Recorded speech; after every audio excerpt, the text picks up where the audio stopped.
बृहस्पति व्रत कथा। एक समय की बात है, एक बहुत ही प्रतापी और दानी राजा राज्य करता था। वह नित्य गरीबों और ब्राह्मणों की सहायता करता था। ये बात उसकी रानी को अच्छी नहीं लगती थी।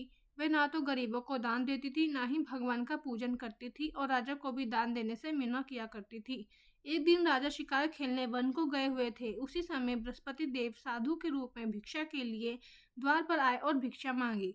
रानी ने भिक्षा देने से इनकार किया और कहा, हे साधु महाराज, मैं तो इस दान पुण्य से तंग आ गई हूँ। मेरे पति सारे धन लुटाते रहते हैं। मेरी इच्छा है हमारा समस्त धन नष्ट हो जाए। साधु ने कहा, देवी, तुम तो बड़ी विचित्र हो। धन वैभव तो सभी चाहते हैं। यदि तुम्हारे पास अधिक धन है तो भूखों को भोजन कराओ, प्यासों के लिए प्याऊ बनवाओ, धर्मशालाएं खुलवाओ और निर्धन कन्या कुंवारी जो भी बची है उनका विवाह कराओ। इससे तुम्हारा यश लोक परलोक में फैलेगा। परंतु रानी पर उपदेश का कोई प्रभाव न पड़ा। वह बोली, महाराज, आप मुझे कुछ ना समझाए। मैं ऐसा धन नहीं चाहती जो हर जगह बांटती फिरूं। साधु ने उत्तर दिया, यदि तुम्हारी ऐसी इच्छा है तो तथास्तु। तुम ऐसा करना, बृहस्पतिवार के दिन घर को गोबर से लीपना, अपने केशों को धोना, राजा को भी हजामत बनवाने को कहना, भट्टी चढ़ाकर कपड़े धोना। ऐसा करने से तुम्हारा सारा धन नष्ट हो जाएगा। यह कहकर साधु महाराज वहां से अंतर्ध्यान हो गए। साधु के अनुसार कई बातों को पूरा करते हुए केवल 3 बृहस्पतिवार ही बीते थे कि राजा रानी की समस्त धन संपत्ति नष्ट हो गई और वह भोजन के लिए उनका दोनों परिवार तरसने लग गया दोनों समय। एक दिन राजा ने रानी से कहा, हे रानी, तुम यहीं रहो, मैं दूसरे देश को जाता हूँ, क्योंकि यहाँ पर सभी लोग मुझे जानते हैं, इसलिए मैं कोई छोटा कार्य नहीं कर सकता। ऐसा कहकर राजा परदेश चला गया।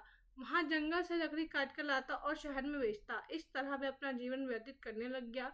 एक दिन जब रानी और दासी को 7 दिन तक बिना भोजन के रहना पड़ा तो रानी ने दासी से कहा, हे दासी, पास ही के नगर में मेरी बहन रहती है, जा तू उससे कुछ मांग के ले आ, हमारा कुछ गुजर बसर हो जाए।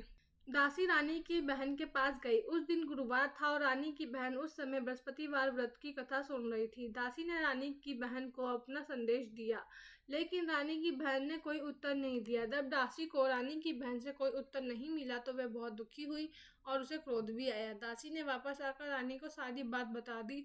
सुनकर रानी ने अपने भाग्य को कोसा। उधर रानी की बहन ने सोचा, मेरी बहन की दासी आई थी परंतु मैं उसे कुछ न बोली, इससे वह बहुत दुखी हुई होगी। पूजा और कथा समाप्त करके वह अपने बहन के घर गई और कहने लगी, है बहन, मैं बृहस्पतिवार का पूजन कर रही थी।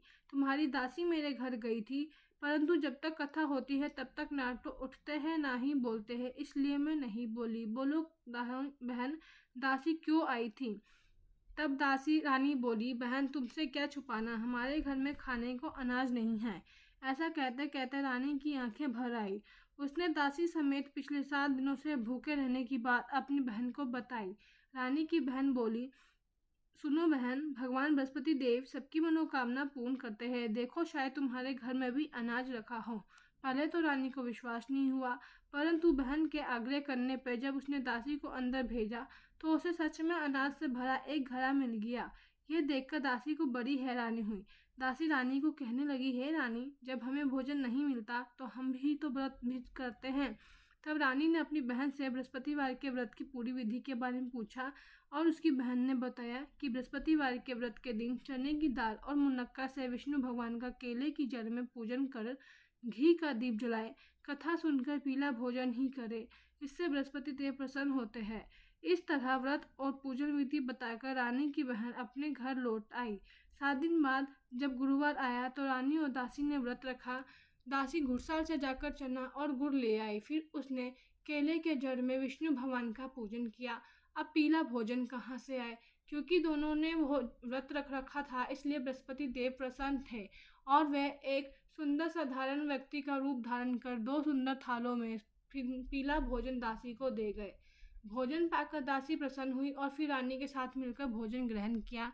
उसके बाद वे हर गुरुवार को व्रत और पूजन करने लगी। बृहस्पति भगवान की कृपा से उनके पास फिर से बहुत सारा धन और संपदा हो गई, परंतु रानी पहले की तरह फिर से आलस्य करने लगी।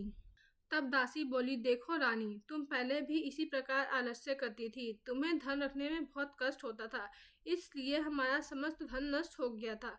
बड़ी मुसीबतों के बाद हमने ये धन पाया है, इसलिए तुम्हें दान पुण्य करना चाहिए। भूखे मनुष्यों को भोजन कराना चाहिए और धन को शुभ कार्यों में खर्च करना चाहिए, जिससे तुम्हारे कुल का यश बढ़ेगा, स्वर्ग की प्राप्ति होगी और पितृ प्रसन्न होंगे। दासी की बात मानकर रानी अपना धन शुभ कार्यों में खर्च करने लगी, जिससे पूरे नगर में उसका यश फैलने लगा।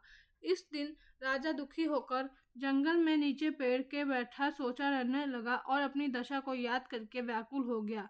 बृहस्पतिवार का दिन था। एकाएक उसने देखा कि वन में एक साधु चले आ रहे हैं। साधु आकर बोले, हे लकड़हारे, इस सुनसान जंगल में तो चिंता में क्यों बैठा है? लकड़हारे ने दोनों हाथ जोड़कर बोला, हे महात्मा, आप तो सब कुछ जानते हैं, मैं क्या कहूँ? यह कहकर वह राजा रोने लगा और साधु को अपनी आत्मकथा सुनाई। साधु ने कहा, तुम्हारी स्त्री ने बृहस्पतिवार के दिन बृहस्पति भगवान का निरादर किया था, जिससे रुष्ट होकर उन्होंने तुम्हारी ये दशा कर दी। अब तुम मेरे कहने पर चलो तो तुम्हें तुम्हारे सभी कष्ट दूर हो जाएंगे और भगवान पहले से भी अधिक संपत्ति देंगे। तुम बृहस्पतिवार के दिन कथा किया करो। 2 पैसे के चने मुनक्का लाकर उनका प्रसाद बनाओ और शुद्ध जल के लोटे में गुड़ मिलाकर अमृत तैयार करो। कथा के पश्चात अपने परिवार और सुनने वाले प्रेमियों में अमृत व प्रसाद बांटकर स्वयं भी ग्रहण करो। ऐसा करने से भगवान तुम्हारी सभी मनोकामनाएं पूरी करेंगे। साधु के ऐसे वचन सुनकर लकड़हारा बोला, हे प्रभु, मुझे लकड़ी बेचकर इतना पैसा नहीं मिलता जिससे भोजन के उपरांत कुछ बचा सकूं। मैंने रात्रि में अपनी स्त्री को व्याकुल देखा है। मेरे पास कुछ भी नहीं जिससे मैं उसकी खबर मंगा सकूं। साधु ने कहा, हे लकड़हारे, तुम किसी भी बात की चिंता मत करो। बृहस्पतिवार के दिन तुम्हें रोजाना की तरह लकड़ियां लेकर शहर जाना। तुमको रोज से दुगना धन प्राप्त होगा, जिससे तुम भोजन भी कर लोगे और बृहस्पति देव की पूजा का सामान भी आ जाएगा। मैं तुम्हें बृहस्पति देव की कहानी सुनाता हूँ। बृहस्पति देव की कहानी। प्राचीन काल में एक ब्राह्मण रहता था। वह बहुत ही निर्धन था। उसकी स्त्री बहुत मलिनता के साथ रहती थी। वह ना तो प्रतिदिन स्नान करती थी, ना ही किसी देवता का पूजन करती थी। इससे ब्राह्मण देवता बड़े दुखी थे। कुछ समय पश्चात ब्राह्मण के घर एक कन्या पैदा हुई। कन्या बड़ी होकर प्रातःकाल स्नान करके भगवान का जाप और बृहस्पतिवार का पूजन एवं व्रत करने लगी। अपने पूजन पाठ को समाप्त करके पाठशाला जाती तो अपनी मुट्ठी में जौ भर के ले जाती और पाठशाला के मार्ग में डालती जाती।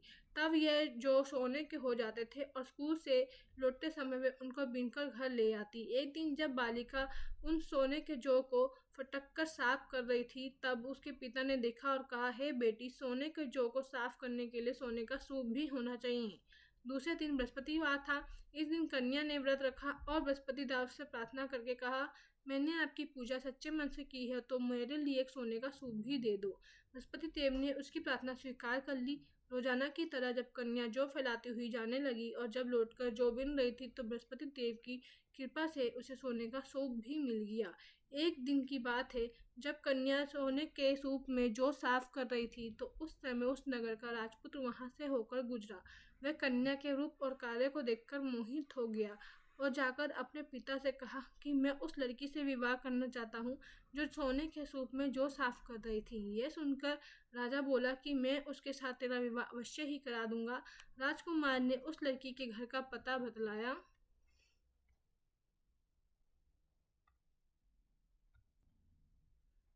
तब मंत्री उस कन्या के घर गए और ब्राह्मण देवता को सभी हाल बताया। ब्राह्मण देवता राजपुत्र के साथ अपनी कन्या के विवाह करने के लिए तैयार हो गए और विधि विधान से उस लड़की का विवाह हो गया। कन्या के घर से विदा होने के बाद ब्राह्मण देवता के घर में पहले की भांति गरीबी का निवास हो गया। अब उनके लिए भोजन भी बड़ी मुश्किल से मिलता था। एक दिन दुखी होकर ब्राह्मण देवता अपनी बेटी के पास गए। बेटी ने पिता की दुखी अवस्था को देखा और अपनी माँ का हाल पूछा। तब ब्राह्मण ने सभी हाल कहा। बेटी ने बहुत सा धन देकर अपने पिता को विदा किया।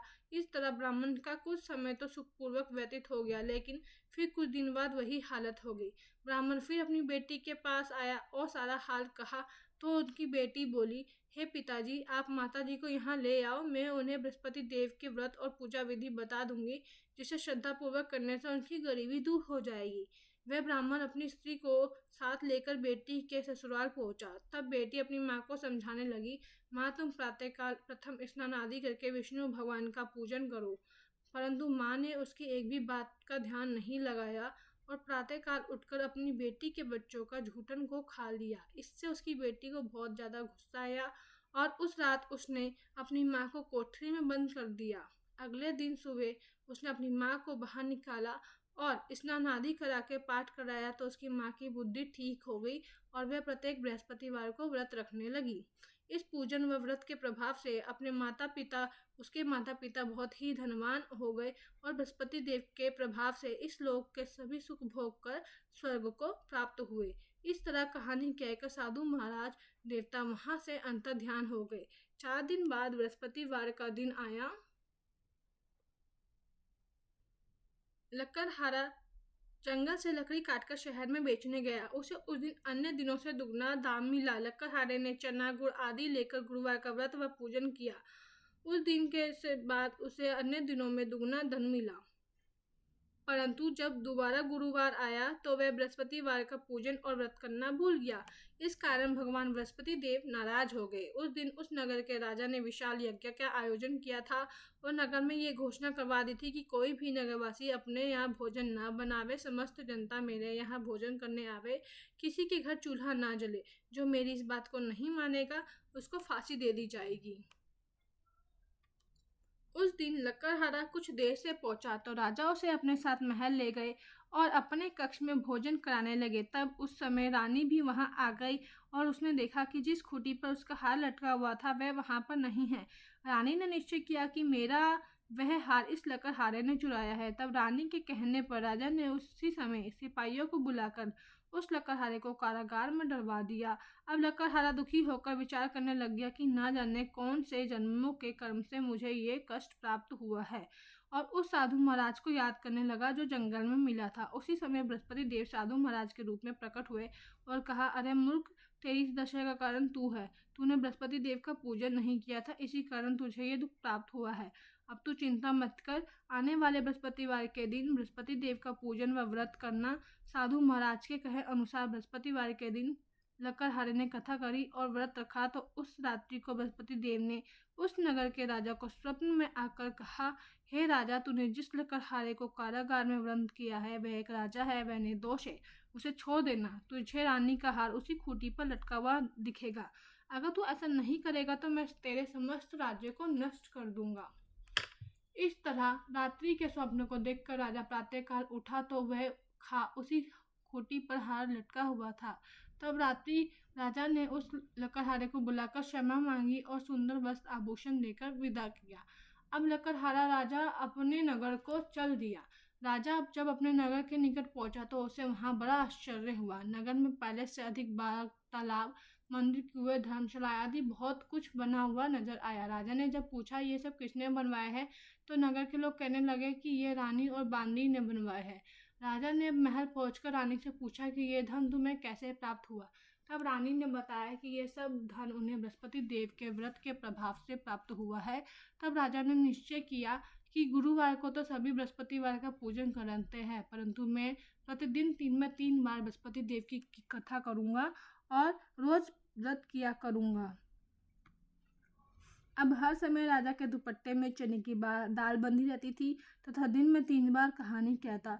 एक रोज राजा ने अपनी बहन के यहाँ जाने का विचार किया और इस तरह वह निश्चय कर घोड़े पर सवार होकर अपनी बहन के यहाँ जाने को निकल गया। मार्ग में उसने देखा कि कुछ आदमी एक मुर्दे को लिए जा रहे हैं। उन्हें रोककर राजा कहने लगा, अरे भैया, मेरी बृहस्पति देव की कथा सुन लो। तो लोग बोले, लो, हमारा तो आदमी मर गया है परंतु इसको अपने कथा की पड़ी है। कुछ लोगों ने बोला, अच्छा तुम कहो, हम तुम्हारी कथा भी सुनने लगेंगे। राजा ने जब दाल निकाली और कथा कहना आरंभ किया तब कथा आदि ही हुई थी कि अर्थी पर लेटा हुआ मुर्दा हिलने लगा और जब कथा समाप्त हुई तो मुर्दा राम राम कहता हुआ उठकर खड़ा हो गया। बोलो बृहस्पति भगवान की जय। आगे बढ़ते हुए मार्ग में राजा को एक किसान खेत में हल चलाता मिला। राजा ने उसे रोककर कहा, अरे भैया, तुम मेरी बृहस्पतिवार की कथा सुन लो। किसान बोला, जब तक मैं तेरी कथा सुनूंगा तब तक 4 हरैया जोत दूंगा। जा तू अपनी कथा किसी और को सुनाना। यह सुनकर राजा आगे बढ़ा। राजा के आगे बढ़ते ही बैल पछाड़ खाकर गिर गए और किसान के पेट में बड़ी जोरों से दर्द हुआ। उस समय किसान की माँ रोटी लेकर आई। जब उसने ये सब देखा, किसान से ये सब हाल पूछा। अपने बेटे की बात सुनकर वह बुढ़िया दौड़ी दौड़ी उस घुड़सवार राजा के पास गई और उससे बोली, मैं तेरी कथा सुनूंगी, तो अपनी कथा मेरे खेत पर चलकर ही कहना। राजा ने बुढ़िया के खेत पर जाकर कथा कही। कथा सुनने के उपरांत ही बैल उठ खड़े हुए और किसान के पेट का दर्द भी ठीक हो गया। राजा अपनी बहन के घर पहुंचा। बहन ने भाई की खूब मेहमानी की। दूसरे दिन प्रातःकाल राजा जगा तो वह देखने लगा कि सब लोग भोजन कर रहे हैं। राजा ने अपनी बहन से कहा, कोई ऐसा है जिसने भोजन नहीं किया हो तो मेरी बृहस्पतिवार की कथा सुन ले। बहन बोली, हे भैया, ये देश ऐसा ही है। यहाँ पे लोग पहले भोजन करते हैं, उसके बाद ही कोई अन्य कार्य करते हैं। अगर कोई पड़ोस में हो तो मैं देखकर आती हूँ। कई घर देखने के बाद भी उसे कोई ऐसा व्यक्ति नहीं मिला जिसने भोजन न किया हो। कुछ दूर और जाने के बाद उसे एक कुम्हार का घर दिखाई दिया जिसका लड़का बीमार था। उसे मालूम हुआ था कि कुम्हार के यहाँ 3 दिन से किसी ने भोजन नहीं किया। रानी ने अपने भाई की कथा सुनने के लिए कुम्हार से कहा तो वह तैयार हो गए। राजा ने कुम्हार के घर जाकर उसके परिवार को बृहस्पतिवार की कथा सुनाई, जिसे सुनकर कुम्हार का लड़का ठीक हो गया। ऐसा होने पर चारों ओर राजा की प्रशंसा होने लगी। एक दिन राजा ने अपनी बहन से कहा, है बहन, अब हम अपने घर को जाएंगे, तुम भी तैयार हो जाओ। राजा की बहन ने अपनी सास ने कहा, चली जा, परंतु अपने लड़कों को मत ले जाना, क्योंकि तेरे भाई की कोई औलाद नहीं है। बहन ने कहा, हे भैया, मैं तो चलूंगी, परंतु बालक नहीं जाएगा। तब राजा बोला, जब कोई बालक ही नहीं चलेगा तो तुम जाके क्या करोगी। बड़े दुखी मन से राजा अपने नगर को लौट आया। राजा ने अपनी रानी को कहा, हम निर्वंशी राजा हैं। तब रानी बोली, प्रभु बृहस्पति देव ने हमें सब कुछ दिया है, वे हमें औलाद भी अवश्य देंगे। उसी रात बृहस्पति देव ने राजा को स्वप्न में कहा, हे राजा, उठ, सभी चिंताएं त्याग दे, तेरी रानी गर्भ से है। स्वप्न में बृहस्पति देव की यह बात सुनकर राजा को बड़ी खुशी हुई। 9वें महीने में रानी के गर्भ से एक सुंदर पुत्र पैदा हुआ। सच्ची भावना से राजा और रानी ने उनकी कथा का गुणगान किया था तो उनकी सभी इच्छाएं पूर्ण हुई। जब राजा की बहन ने यह शुभ समाचार सुना तो वह दौड़ी दौड़ी अपने भाई और भाभी से मिलने आई। तब भाभी ने उलाहना देते हुए कहा कि घोड़ा चढ़कर तो नहीं आई, गधा चढ़े आए। तब रानी की नंद ने बोला कि भाभी, बृहस्पति देव ऐसे ही है। अगर मैं ऐसा ना कहती तो वह तुम्हें औलाद कैसे देते। जैसे जिनके मन में जैसी कामनाएं हैं वह पूर्ण करते हैं। जो सच्ची श्रद्धा से बृहस्पतिवार का पूजन करता है, दूसरों को कथा पढ़कर सुनाता है या सुनता है, तो बृहस्पति देव उसकी सभी मनोकामनाएं पूर्ण करते हैं, सदैव उसकी रक्षा करते हैं। कथा सुनने के बाद प्रसाद बांटना चाहिए एवं स्वयं को भी ग्रहण करना चाहिए।